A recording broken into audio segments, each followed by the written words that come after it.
Hello and welcome to all the lovely peoples in the house. Welcome back to our channel and this is your host Aleen सानी. बहुत बहुत स्वागत है सभी का.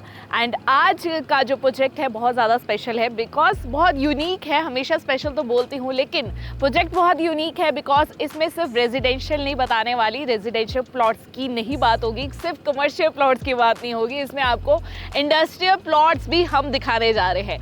आज मैं खड़ी हूँ जी हाईलैंड इंडस्ट्रियल सिटी के बाद.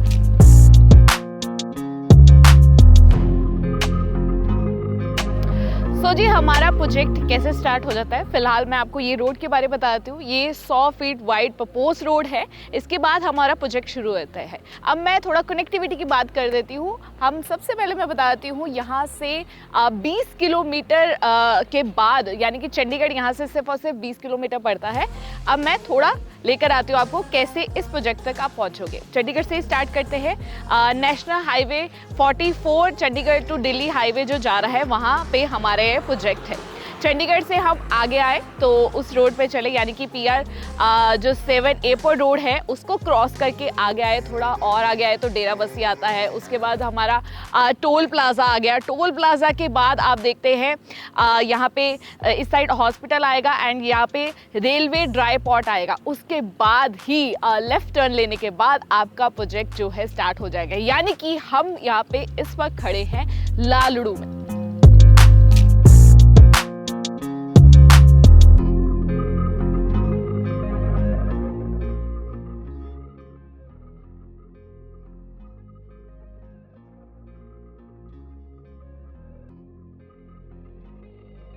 जी ये पूरी की पूरी जो टाउनशिप है ये 150 एकड़ की रहने वाली है, जिसमें रेजिडेंशियल और कमर्शियल बूथ के साथ साथ फेज़ 1 और फेज़ 2 में डिवाइड किया गया है.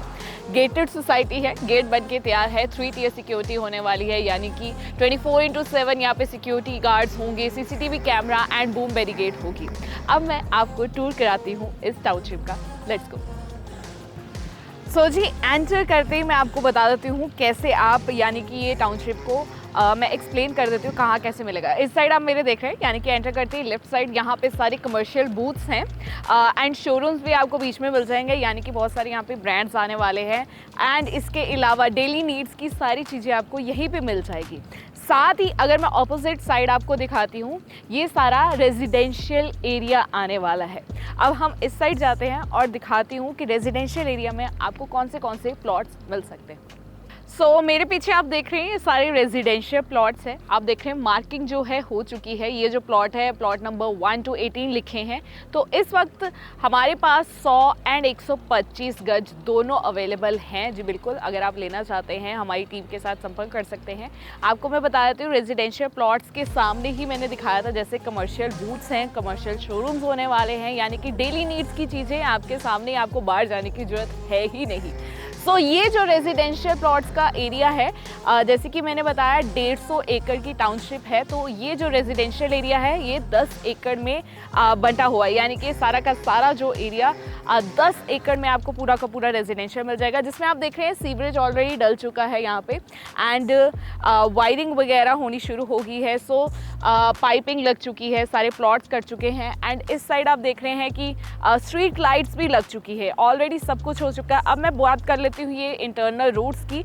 ये 60 फीट वाइड होने वाली है. This is a internal roads. आप देख रहे हैं बहुत ज़्यादा स्पेस है यहाँ पे ऑलरेडी. एंड अगर मैं एक्सटर्नल, यानी कि जहाँ से बाहर से हम जाते हैं अपने आगे जाएंगे फेज़ 1 और फेज़ 2 की तरफ, तो वो है 80 फीट वाइड रोड बनाई गई है. यानी कि यहाँ पे आपको ट्रैफिक जैम नहीं होगा, गाड़ियाँ आसपास क्रॉस कर सकती है, एंट्री एग्जिट कर सकती है बड़े ही आराम से. रेजिडेंशियल एरिया के बाद अगर हम आगे जाते हैं तो इसको डिवाइड किया है टीम ने, यानी कि बिल्डर्स ने फेज़ 1 और फेज़ 2 में. रेजिडेंशियल अगर 10 एकड़ का था, फेज़ 1 जो है वो 17 एकड़ में बांटा है एंड फेज़ 2 उसके बाद 35 एकड़ का सबसे बड़ा एरिया है. इंडस्ट्रियल एरिया में आपको प्रपोज फीचर और स्पोर्ट्स सिस्टम जौन से मिलने वाले हैं वो मैं आपको बता देती हूँ क्या इंडस्ट्रियल एरिया में आपको मिलने वाला है सब कुछ. सबसे पहले आपको वेइंग ब्रिज मिल जाएगा इंटरनल में ही. कई बार होता है हमें बाहर जाना पड़ता है। एंड आपको ड्राइवर्स, अगर ड्राइवर्स आते हैं उनको टेंशन लेने की ज़रूरत नहीं है, क्योंकि ड्राइवर की रेस्टिंग के एरिया अलग बनाए गए हैं। टेम्पल, डिस्पेंसरी एरिया, एसटीबी, आपको सारा का सारा ये सब कुछ टाउनशिप में ही मिल जाएगा। अगर मैं बात करूँ, एक जोन होता है, रेड, वाइट, ग्रीन जोन, ये सारे जोन होते हैं। तो ये रेड जोन में बना हुआ है, अप्रूव्ड है रेड जोन से। एंड मैं आपको थोड़ा एक्सप्लेन कर देती हूँ, यानी कि अगर वाइट और ग्रीन जोन में कोई टाउनशिप या इंडस्ट्रियल एरिया अप्रूव्ड होता है तो वो आगे जाके ना कुछ काम नहीं आता। इसलिए अगर कोशिश करनी है तो उसमें इन्वेस्ट करें जो रेड जोन एरिया के अंदर आता है। एंड आपके बैंकिंग, लोन है, फंड्स है, कुछ भी आपको अप्रूव्ड कराना है तो आपको हमारी टीम के साथ संपर्क कर सकते हैं, वहीं से आपको अप्रूवल मिल जाएगी। इंडस्ट्रीज़ की बात हो रही है तो इंडस्ट्री अलग अलग टाइप की होती है, लेकिन यहाँ पे यानी कि फ़ेज़ 1 और फ़ेज़ 2 में डिवाइड किया है। वो कौन सी इंडस्ट्री फ़ेज़ 1 में बन रही है और कौन सी फ़ेज़ 2 में, ये आपको यहीं पर आके पता लगेगा। फिलहाल मैं आपको एग्जाम्पल्स दे देती हूँ, जैसे कि टेक्सटाइल हो गया, फार्मा हो गया, फर्नीचर हो गया, ऑटोमोबाइल हो गया, ये सब कुछ आप इंडस्ट्री विद इन यहाँ पे आपको मिल जाएगी। सो आपको मैं पूरा एरिया, ये जो 150 एकड़ की टाउनशिप में फैला हुआ है, मैं आपको बता चुकी हूँ कि ये पूरी की पूरी सिर्फ इंडस्ट्रियल नहीं है, यहाँ पे आपको कमर्शियल और रेजिडेंशियल दोनों मिल जाएगी options. That's why I am saying that कि ऐसी टाउनशिप में अगर आप इन्वेस्ट करते हैं, चाहे वो प्लॉटिंग में हो, चाहे कमर्शियल बूथ में हो, इंडस्ट्री वाले अगर आप हैं ही हैं, तो अगर आप सोच रहे थे कि मैं कोई इंडस्ट्री बनाना चाहता था या इंडस्ट्री में इन्वेस्ट करना चाहता था, सो ऐसी जगह मुझे आसपास मिल जाए जो सिर्फ और सिर्फ 20 किलोमीटर हो चंडीगढ़ से, तो चंडीगढ़ के पास भी है, तो आपका जो काम है वो बहुत ज़्यादा एक्सप्लोर हो सकता है। अगर मैं साइजेस की बात करूं तो इंडस्ट्रियल प्लॉट्स, इसमें आपके जो हमारे पास इन्वेंट्रीज अवेलेबल है 300 से लेके 1000 गज तक अवेलेबल है। 2000 गज तक भी आएंगी जब ये टाउनशिप थोड़ी और ज़्यादा एक्सटेंड हो जाएगी। फिलहाल मैं आपको थोड़ा एक्सप्लेन कर देती हूँ, यानी कि 300 गज अवेलेबल है हमारे पास, 500 हो गया, 800 हो गया और 1000 गज अवेलेबल है।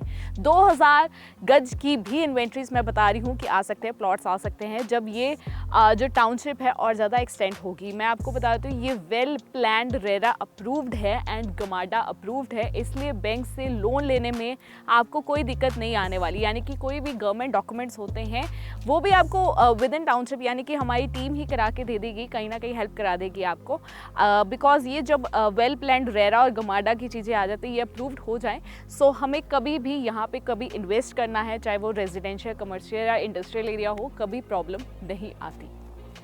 सो जी, कैसा लगा आज का आपको यूनिक प्रोजेक्ट, जिसमें आपको रेजिडेंशियल, कमर्शियल, इंडस्ट्रियल तीनों चीज़ें मिल जाएं। एक बार दोबारा से एक्सप्लेन कर देती हूँ। हाईलैंड इंडस्ट्रियल सिटी, ये जो 150 एकड़ की टाउनशिप है, इसमें 10 एकड़ में रेजिडेंशियल एरिया है, फ़ेज़ 1 और फ़ेज़ 2 इंडस्ट्रियल में बांटा है, जिसमें आपका 17 एकड़ का फ़ेज़ 1 है एंड 35 एकड़ का जो है फ़ेज़ 2 रहने वाला है। सो अगर आप ऐसी जगह जहाँ पे इन्वेस्ट करने की सोच रहे थे, जहाँ पे आने की सोच रहे थे, रहने की सोच रहे थे, यानी कि कमर्शियल बूथ भी हैं पीछे, वहाँ पे इन्वेस्ट करने की सोच रहे थे, then I think this is the best opportunity for you, because यहाँ पे इंडस्ट्रियल अगर है, रेजिडेंशियल एरिया है, तो कमर्शियल में भी इन्वेस्ट करने की बहुत अच्छी चीज़ें होने वाली है, क्योंकि विद इन एरिया सब कुछ आपको मिल जाए, यानी कि विद इन टाउनशिप के अंदर आपको सब कुछ मिलने वाला है। सो अभी हमारे पास जो प्लॉट्स अवेलेबल हैं 100 और 125 गज रेजिडेंशियल के, और जो इंडस्ट्रियल के हैं 300 से लेकर 1000 गज तक अवेलेबिलिटी है। So yes, we are in Lalru, जो हमारा नेशनल हाईवे 44 है, चंडीगढ़ टू दिल्ली जो जा रहा है, वहाँ पे हमारा ये प्रोजेक्ट होने वाला है। अगर आप यहाँ पे एक बार आना चाहते हैं, then you will call to the given number, यहाँ पे कॉल करके आप बात कर सकते हैं हमारी टीम के साथ, यहाँ पे आके एक्सप्लोर कर सकते हैं, इस एरिया को देख सकते हैं।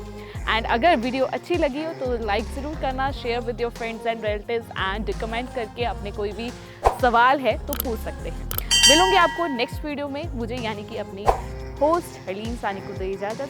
सत श्री अकाल।